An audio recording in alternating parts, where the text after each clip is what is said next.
Unang Kronika, Kabanata 7. Ang mga anak ni Isakar ay sina Tola, Pua, Jasub, at Simron. Ang mga anak ni Tola ay sina Uzi, Rephaiah, Jeriel, Jamai, Ibsam, at Samuel. Sila'y magigiting na mandirigma at mga pinuno ng kanilang sambahayan ayon sa talaan ng lahi ng kanilang ama. Ang mandirigma nila noong panahon ni David ay umabot sa 22,600. Ang anak ni Uzi ay si Izrahias, at ang mga anak naman nito ay sina Mikael, Obadias, Joel, at Isaias. Ang limang ito ay mga pinuno rin. Ang kanilang mga angkan ay may 36,000 mandirigma, sapagkat mas marami silang asawa't mga anak na lalaki. Ang mga mandirigma sa lipi ni Isakar ay umaabot sa 87,000. Ang mga anak ni Benjamin ay sina Bela, Beker, at Jedjeel.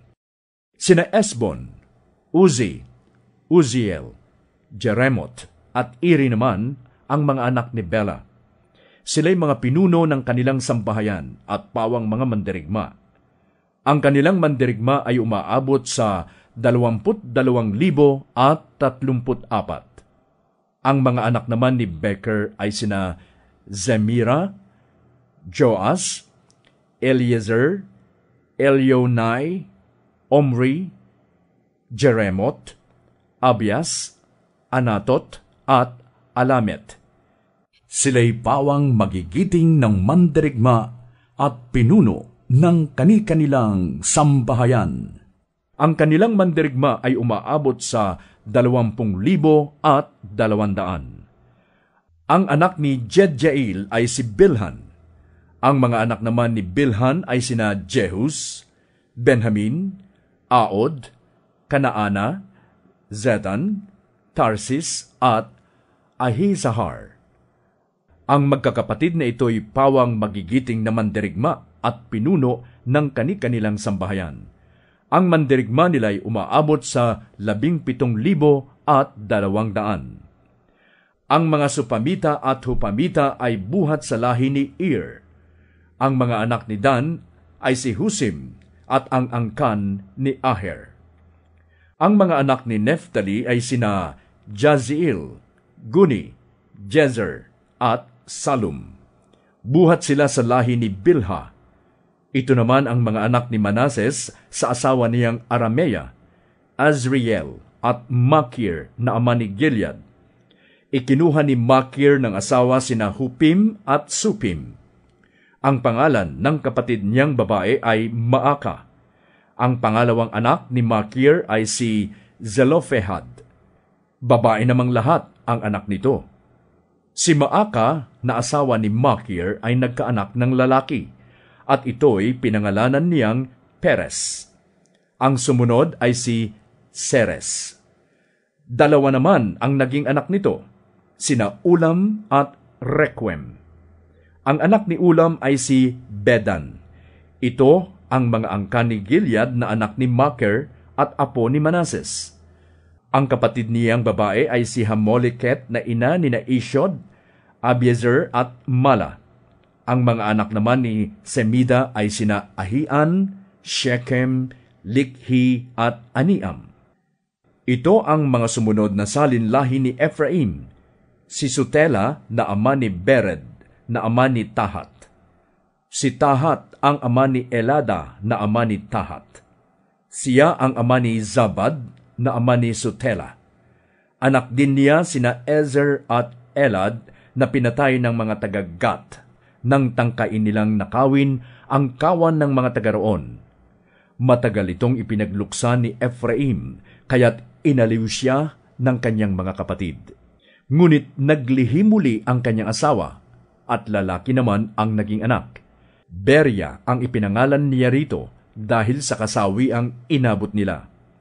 Nagkaanak pa siya ng isang babae at pinangalanan niyang Seera. Ito ang nagtayo ng lungsod ng Beth-horon ibaba, ng Beth-horon itaas, at ng Uzen-Zeira. Anak din niya si Repha na anak ni Reseph. Anak ni Reseph si Tela, at anak naman nito si Tahan na ama ni Ladan. Anak ni Ladan si Amihud na ama ni Elisama. Anak ni Elisama si Nun na ama ni Josue. Ang lupaing sakop nila ay ang Bethel, at sa dakong silangan ay ang Naaran. Sa kanluran naman ay ang Gezer, Shechem at Gaza, kasama ang lahat ng mga bayang nasa sakop ng mga ito. Subalit ang Bethshean, Megiddo, Dor at ang mga bayang nasa paligid ng mga ito ay sakop ng lipi ni Manases. Dito nanirahan ang mga angkan ni Jose na anak ni Jacob. Ang mga anak ni Asher ay sina Imna, Isva, Isvi, Berias. Si Sera lang ang babae.